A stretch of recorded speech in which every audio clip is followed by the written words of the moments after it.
siang. Saya Wisana Mafiria, mahasiswa Fakultas Kedokteran Nuklida dengan NIM 10/2018-008. Pada kesempatan kali ini, saya ingin membuat video simulasi tentang praktikum patologi klinik yang sedang terjadi di kampus saya. Apa saja isinya? Yakni adalah praktikum fungsi vena, fungsi kapiler, hitung trombosit, dan juga retraksi bekuan.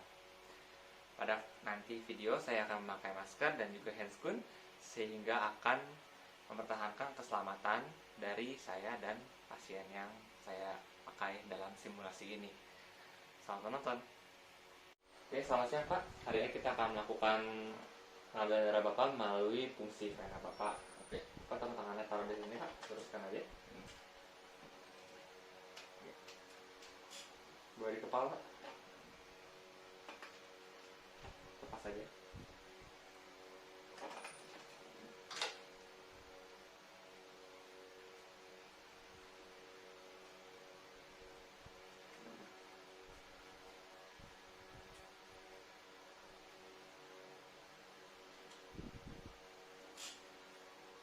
Oke, setelah ditumikir, diusap pakai alkohol swab.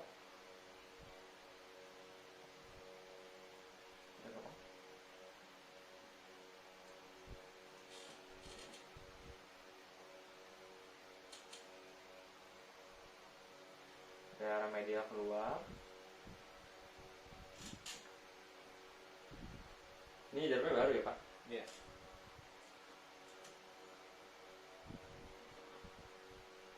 Posisikan setengah sentimeter mundur. Sudah ditusuk.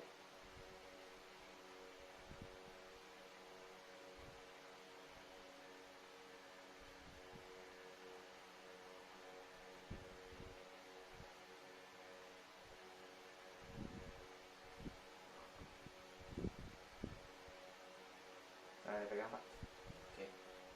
Oke.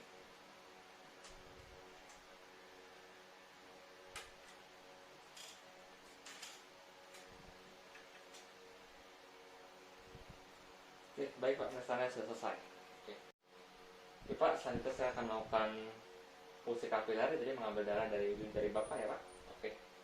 Jadi boleh tolong diluruskan aja. Bisa fungsi kapiler di jari 2 sampai 4. Cari yang konsolidasinya baik. Dimasuk sedikit boleh. Lalu ambil alkohol swab.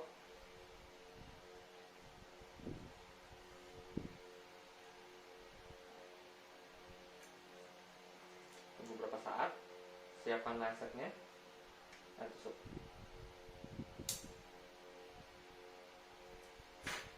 Bilas sedikit.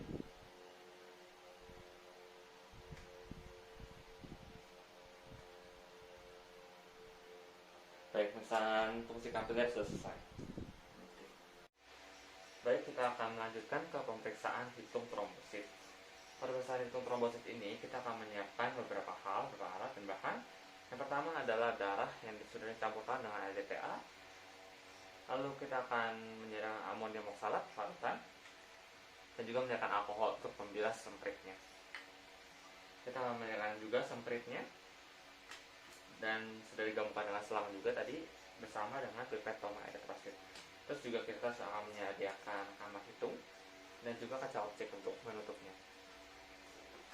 Baik, kita akan mulai. Pertama-tama kita akan menggabungkan semprit yang sudah ada selangnya dengan pipet toma eritrosit. Setelah itu kita akan membilas terlebih dahulu menggunakan alkohol. Kita akan ambil, lalu kita akan bilas. Lalu akan kita lap dari atas ke bawah. Setelah dia kering, kita akan mulai praktikumnya. Kita akan menyedot darah dari yang tempat TDTA tadi sebanyak 0,5 ml atau 0,5 cc. Lalu dilarutkan dengan larutan amonium oksalat. Sebelumnya kita juga perlu untuk melapnya agar tidak tercampur darahnya dengan amonium oksalatnya pada tabungnya itu. Lalu kita akan ambil larutan amonium oksalatnya sampai batas 101 pada pipet toma eritrositnya. Lalu kita akan lepaskan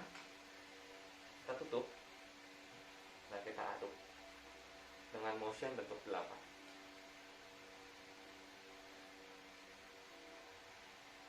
Setelah sudah tercampur, kita akan menjelaskan hal hitungnya. Jadi yang akan kita lakukan adalah kita akan memasukkan dari sini, meneteskannya ke kamar hitungnya. Tapi kita meneteskannya ke pinggiran saja dan hanya sedikit, agar tidak berlebihan. Sebelum melakukan itu, saya akan membuang 2-3 tetes terlebih dahulu. Lalu akan mulai meneteskannya.